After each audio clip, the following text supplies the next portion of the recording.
Hey guys, welcome back to our channel. If you are new here, do know that we post exciting new content every week. So subscribe to our channel, the link of which is given below in the description. We have received numerous DMs asking us how we prepared and performed so well during our competitive exam phase. So we have compiled few questions which are the most frequently asked and we'll answer them individually. You may note here that both of our answers do differ. So this is Hi guys, I'm Dr. Sai Sangeeta. I've secured All India Rank 1 in INI CET November 2021 session. Hey guys, I'm Dr. Arpit Shantgiri. I have secured All India Rank 14 in November 2020 INI CET. So let's start with the first question. Hey Appi, what do you think? Whether online coaching is better than offline coaching? Okay, I think both of us are very well equipped to answer this particular question because we studied in the hybrid model, meaning we started with the offline coaching and then when COVID struck and we were forced in lockdown, we had to shift to online coaching. So basically this depends on what type of a person you are. If you are a person who believes that I will make my own notes, I will read from it, and if I remember my handwriting, it was in that page, I can remember it better and I'll answer that MCQ, then offline coaching is the main goal of your preparation, because you will write it in your own handwriting, you'll remember that this particular answer is in this page, so this is the answer, you'll tick mark B or C which matches your answer and you'll get it right. But if you are a person who can read from any printed notes, whether it be printed, handwritten, Xerox, and you can remember it well and you can reproduce it during the exam, meaning you can recall it and mark the correct answer, then it doesn't matter where you go, whether online or offline, you can choose whichever you like and attend that. Meaning if you choose online, you can do it at your frequency, if you want to take morning class or evening class, and you can do it at your own home, saving time for traveling, especially in metropolitan cities. So Puppy, do you differ in this? I totally agree with what Appi is saying. I would just like to add on few more points. Like if you are a person who is doing internship, then you have no choice. You have to do an online coaching because it would be very tedious to leave your internship, go to on offline classes, come back to internship. You would just drain your energy out. So I think during that phase, online coaching is a very good option. Other than that, as far as I've seen, according to the DMs I've got, there are two sets of people. One set of people who read in chunks. That is like they read in a day 15 to 16 hours, like for 1 to 2, 3 days, and then they'll take an off for a day or a half day. And I've seen other set of people who read at a constant pace around 7 to 8 hours per day or around 10 hours per day. So if you're in this second set who are reading at a constant pace around 6 to 8 hours, then online coaching would be better, because if you go to offline classes, you would have to sit for around 12 hours in a day. And even for a person who is reading in chunks, it is very tedious because you're constantly writing notes, you're constantly understanding new concepts, and there are a lot of new concepts which you are processing in a single day. So in that case scenario, first you need to understand what type of a person you are. Can you read in chunks, or are you a person who can do at a constant pace? If you're a person who is doing at a constant pace, then choose an online platform. If you're a person who would prefer reading in chunks, then go for a offline platform. Alright, let us proceed with the second question. Okay Puppy, how did you decide which online platform to choose and which particular subject or which particular lecturer for this particular subject?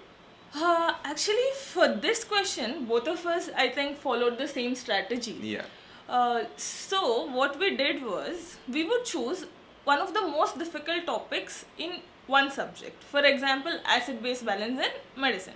So, the same topic, we would look at it in various online platforms. Like minimum 3 to 4 we would look at it. This would take around 5 to 6 hours max. After we use 5 to 6 hours, we would decide which platform simplified the best for us. So that platform might differ from person to person. It might not be the same for everyone. So whichever platform you feel is the simplified version for you, choose that platform. Do not follow instructions given by your seniors, your friends, because it's not going to matter. At the end of the day, you are the person who need to understand that this is what suits for me. So reading is not based on someone's opinions or what someone has done. It's not like what rank 1 has done. If I do the same thing, you might get rank 1. It doesn't work like that. Every human being is different and everyone has to find their own way out. So this is what we did to find our way out to get rank 1. So I think you need to find your way. What do you think? Yeah, I believe the same, because both of us chose different lecturers for different subject, and both of us differed in our choice also. But the end result was both of us were able to solve the same MCQ. So it's important that which particular lecturer or faculty appeals to you and is able to simplify this concept as clear as possible. So choose wisely and then stick to your choice. Do not waver in between. Alright, let's proceed to the third question. What do you think, Appi? How frequently did you give mock test? Alright, mock tests or grand tests are an important part of anyone's preparation. Now, basically, you cannot go to the final exam without giving mock tests. Initially, when I started my preparation, when we had around 1 year of time, I used to give mock tests every once in 1 month. Then, as soon as I finished some 5 to 6 subjects, I switched to one grand test every 2 weeks. Then slowly towards the end, I used to do one grand test every week or so. If chance permits, more frequently, but every week minimum one mock test. So it is very important that you give mock tests regularly and do go through the evaluation where you are lacking and read whichever points you are lacking. It is very important that you give grand test, because it is not easy to sit for 3 hours or 2.5 hours in the exam hall with concentration being uniform. You will waver. So in order to maintain that steady state, you have to give as many mock tests as possible, so that in the final exam you do not waver your concentration. You be focused and attempt the maximum that you know. Alright, Appi, do you think giving mock test is important? Absolutely, I think so, but both of us used a different strategy. What I did was, after each subject I finished, I gave a subject wise grand test. So that would also contain the same number of questions as the original test. When I'm giving a subject wise grand test, do not think I'm giving just 50 questions or 60 questions. I am giving the same number of questions, but it was concentrated to the subject which I've read. Because I was not ready to analyze on 19 subjects which I didn't study yet. So after finishing the 19 subjects, I was done with the preparation of the 19 subjects, right? So after that I started my grand test which contained all 19 subjects. So how did I divide was, I had 9 months of time, so I divided it like 6 months and 3 months during my first exam which I gave. So first 6 months I finished my 19 subjects and I was thorough with the subject wise grand test. The only reason why I chose this strategy was, when I was giving a subject wise grand test after each subject, I would know exactly where was my weak point in each subject. So what I used to do was, if I had kept 1 week for one subject, 6 days I would read the subject, 6-day evening I would give the subject wise grand test. The next day I would analyze my grand test of the subject, and that half day or whatever, 3/4 day, whatever I had, I would add on to my subject to improvise on it. But however, if the subject went well, I gave a grand test which I scored more than 60 to 70%, then I would just take a break for that evening and I would start off with the next subject. So that half day I had kept as a spare to look at my drawbacks in the subject and to add on to it and to master the subject. So after I gave all my 19 subjects, then what I did was, for the last 3 months, I started with a grand test which contained all 19 subjects. When you do this, in the first 1 month of the last 3 months, my scores in GT was very low. It is very natural to happen because it's not possible to remember all 19 subjects. You have not yet revised. So do not get demotivated there. I went ahead. I used to give minimum 1 to 2 grand tests per week in the last 2 months, and as I progressed to the last 1 month before exam, then I gave every day grand test. Especially, I would give it in the night because I wanted to revise in the morning. It varies from person to person, cater to your needs. And with this preparation of 9 months, I got a rank of 121, I guess. So I think that's not a bad rank. It's really good. If you're able to crack that much in 9 months, you have done a great job. Alright, coming to the next question.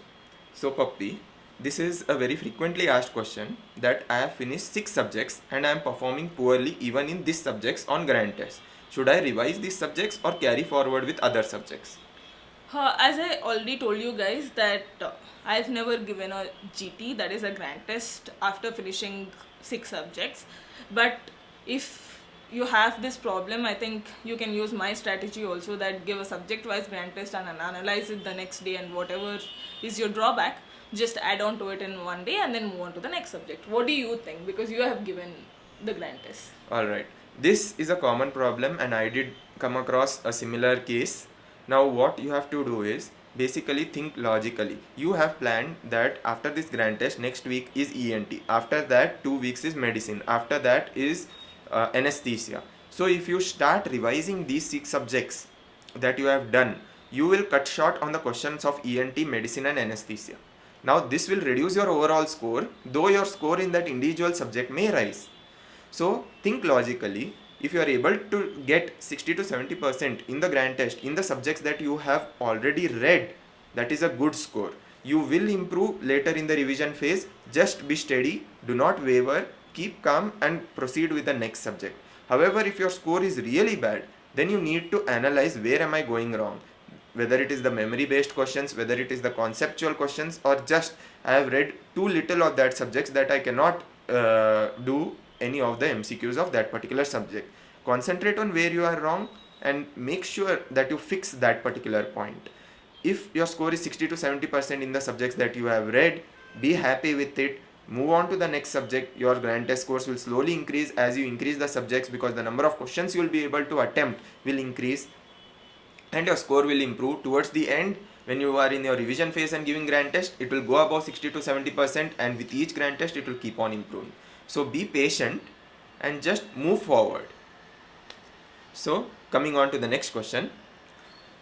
Yeah, this was a DM which I received telling I have finished studying all 19 subjects, yet my score in GT does not increase. What next? What do you think? Alright, so basically after you finish all 19 subjects, there is a chance that you may plateau in your GT scores, that you maintain that same score for a very long time. Now this may vary from person to person. It may be short for few and it may be a very long time for few. Now the way you get out of this is you have to attempt many GTs across many question banks or many platforms. Then you will get a wide variety of questions, and also analyze each grand test where you are going wrong, whether it is the silly mistake, whether it is conceptual based mistake, whether it is memory based question, or you are unable to concentrate towards the end. You have to fix your problem accordingly. Silly mistakes are unavoidable. You will end up making them. The only thing is you can reduce them. The only way you can reduce them is sit for long hours, give grand tests repeatedly, and the chances of you making a silly mistakes are less.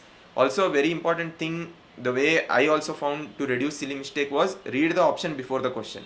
Once you read the options, you will realize that the question is catering to this particular concept, and your mind will psychologically rule out option, rather than after reading the question. If you read the option, you will already have a bias.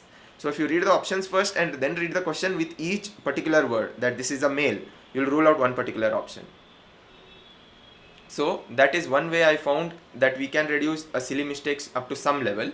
Then another thing is, if your concepts are weak, then go revise that particular concept. Like concept in say surgery, wound healing is weak, then I have to go, I've realized that I've made these mistakes repeatedly in repeated grand tests. So if I go revise that particular topic, I'll improve upon the grand test and my scores will increase. Then another is memory based. Memory based, the way to improve it is keep memory based topics at the last that is revision at the last, just before exam. Meaning you will revise your memory based topics. For most of the people it is microbiology, pharmacology, biochemistry. You may add or subtract some subjects based on your individual liking. So keep this just a week before the exam. The chances of you getting a higher score is higher because your memory based answers will be correct. But there is no excuse for losing out on conceptual questions. If you find a mistake in conceptual question, go immediately read that particular topic and make sure that you amend that particular mistake. So Puppy, what do you think? Yeah, like I also almost followed the same strategy. It was just that I'm more a numbers person. So what I used to do is initially I would give a grand test in the morning, like most of the people suggested. But what used to happen with me was when I gave a grand test early in the morning and then I would review in the afternoon, I would basically waste an entire day for a grand test, and towards the end of my preparation, I felt I was not doing anything else much other than just giving a GT. So, what I did was I shifted the grand test to like somewhere around 7 o'clock. I would start, and I used a very different strategy which I've not heard from many people. When the exam was for 3 hours, I would take the same GT in example 2 hours or 2.5 hours, like the fastest I could with maintaining the precision. I would give a GT. So that I used to give it around 2.5 hours, and actually it worked magic for me because even in my the INI CET November 21 session where I got rank 1, what actually happened was I went, sat in the exam, the timer started ticking, and my computer was not opening. So the invigilator almost like wasted half an hour of the time in fixing the computer. I couldn't see the question. But if it was a normal situation when I was not prepared for this, that I can give a GT in 2.5 hours, if I was not that confident in the real exam, I would have just gone into a panic attack and then I wouldn't have performed. But because I think I was well prepared, I knew that I can finish my exam in 2 hours, whatsoever happens. So it did work magic for me that I gave my exam with a calm head, even after the incident that half an hour was wasted in the exam, and I still cracked the rank 1. So I think it's difficult in the beginning, I know, because I used this strategy somewhere in the last 15 days before the exam, because I know that there are too many odds in the exam. The real day exam is something totally different than when compared to GT. GT you're giving in your space, you have your comforts according to you, your table, the lighting, the computer, everything is according to you, like you're used to that environment. In the real exam, keep it in your head that half an hour is not yours. You mean you have to give an exam, you need to practice it, that you need to be confident that I'll give my exam in 2.5 hours. Because any center anywhere in India, whether it's remote area or whether it's a very well equipped center, half an hour is bonus. If your center is doing excellent and it's provided you very convenient 3 hours, then you are lucky. Trust me, you guys are lucky. Many centers, many people, many students face these issues, and I tell them that whatever is not in your hands, do not complain about it, that okay, this was the reason I couldn't get my rank, this was the reason I couldn't do it. Because life doesn't work that way, guys. You need to be prepared for it beforehand. So give a GT, keep it that I am giving my GT in 2.5 hours. Practice it. Initially, yes, like people used to call me stupid when I was doing this strategy, because they were like, what is this? Obviously, if you're giving your exam in 2.5 hours, your score is going to go low. Yes, my score was really bad. I used to do a lot of silly mistakes. Minimum 20 to 30 questions used to go in silly mistakes, because I was reading the question at a faster pace. I would read the options at a faster pace. But eventually what happened after a month of everyday GT, my brain would process. My brain would read the question at a faster pace. It would process at a faster pace. It would look at the options at a faster pace. And I came to a stage where my silly mistakes were just 3 to 5, and that was the same number of silly mistakes I did in my original exam also. And if you're telling that if you had given for 3 hours you wouldn't make any silly mistakes, I don't agree to it, because I've met multiple rank ones in AIIMS Delhi after my residency, and it was common among all of us. Like every rank one tells, yes, even I did silly mistake. It was not like we never did silly mistakes, that's why we are rank one. It's not. It's human tendency. You tend to do silly mistakes. So I think this was something which I differed from many of them. So I just wanted to share about this. Coming to the other aspect as to how to analyze the GT. So I would give in 2.5 hours.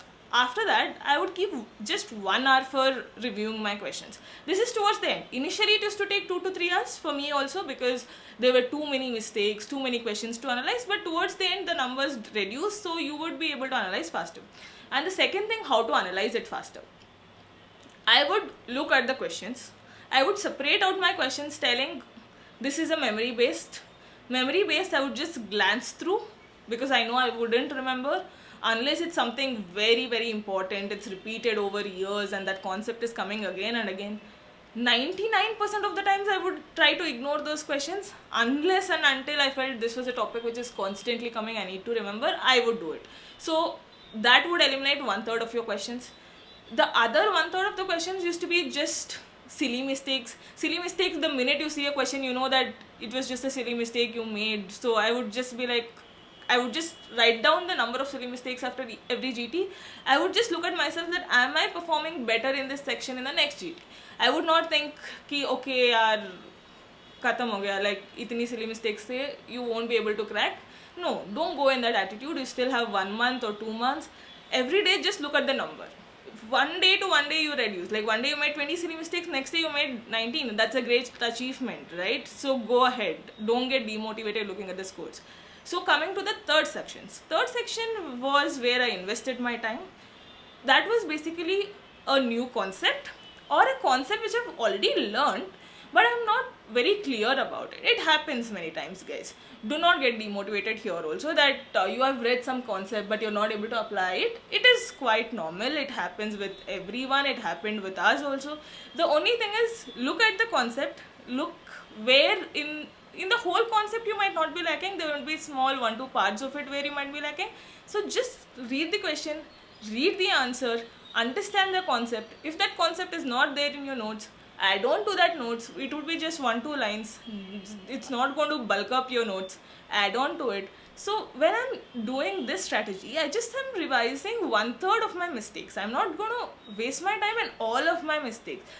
Because of this strategy, I think I would just revise it in just 1 hour, all of my GT, and I was able to give a GT every day. It was not such a tedious process for me to give a GT. What do you think? Alright, guys. So you have seen that both of us do differ in our preparation, but the ultimate goal was clear your concepts and try to get the question early, meaning question right as early as possible. Alright, guys. So this is all for today. Stay tuned for part 2.